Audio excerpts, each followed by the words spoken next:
So what are we to make of this? So before we look at how the Diamond Sutra treats this business of marks, before that I think we need to have a look more deeply at Buddhahood and marks and see what it means for us. I think really what all this comes down to really is how do we see, how do we view, and how do we resonate with Bodhi, with enlightenment, with our spiritual ideal. We need to, if we're going to make any progress, we need to have a real feeling for it. We need to be moved by it.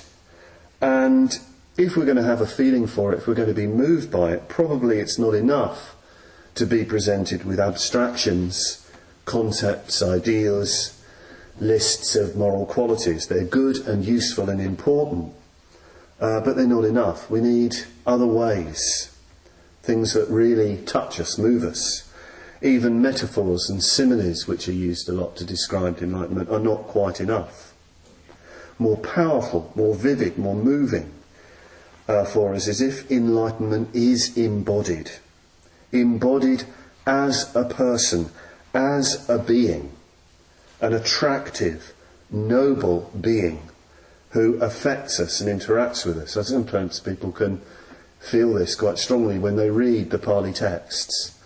And you get the description of the Buddha moving among people, interacting with ordinary people. It tells you more, gives you more of a picture of the nature of enlightenment than all the kind of concepts and ideas and analysis. So why is this? Why does it do this? Why are we affected by a picture of a being of enlightenment? Well, I think it's very simple. It's because we're beings. We're persons. Personhood is very important to us. It's our highest category.